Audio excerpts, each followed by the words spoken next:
Good morning বন্ধুরা।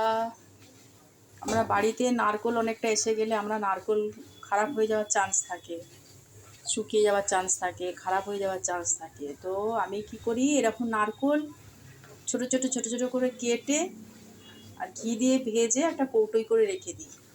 কারণ ঘি দিয়ে ভেজে রেখে দিলে কৌটোয় করে তখন আমি যখন পায়েস করব পায়েসের মধ্যে দিতে পারি, বা কোনো তরকারি করলে তরকারির মধ্যে দিতে পারি। কারণ নারকোল বেশি দিন রাখা যায় না, নারকোল কেটে রাখলে মানে কেটে যদি রেখে দিই বেশি দিন ফ্রিজে রাখলেও সেটা শুকিয়ে যায়, নষ্ট হয়ে যায়।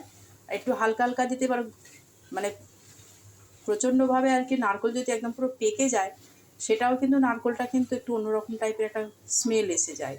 তো সেই জন্য আমরা যদি এই নারকোলগুলো ভালো করে ঝিরি করে ছোটো ছোটো করে কেটে আমরা যদি এইভাবে যদি ঘি দিয়ে যদি ভেজে রেখে দিই, হ্যাঁ, তাহলে আমাদের এই নারকোলটা আমরা অনেক দিন ইউজ করতে পারবো, ব্যবহার করতে পারবো। তো সেই জন্য বন্ধুরা আমি আজকে এই ভিডিওটা বানাচ্ছি সবার জন্য, ঠিক আছে।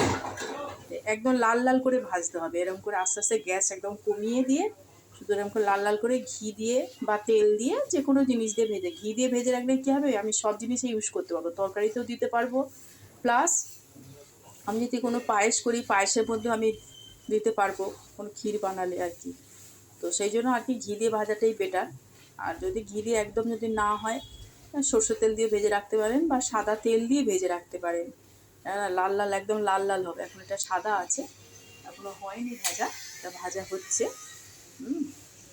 গ্যাস একদম একটু কমিয়ে আস্তে আস্তে আস্তে আস্তে এরকম করে করে ভাজতে হবে। যত এরকম করে ভাজবে তত এরকম আস্তে আস্তে একটা লাল লাল মতো ভাব আসবে, তখন এটাকে নামিয়ে ঠান্ডা করে ফ্রিজে রেখে দিন। আমরা সব কিছু নারকোল অনেক কাজে লাগে আমাদের, তাই না? অনেক কিছু তরকারিতে দিতেও কাজে লাগে, মোচার তরকারি বলুন, এঁচোড়ের তরকারিতে বলুন। তো সেই জন্য আর কি এইটা যদি করে রাখেন বন্ধুরা তাহলে সবাই উপকার হবে।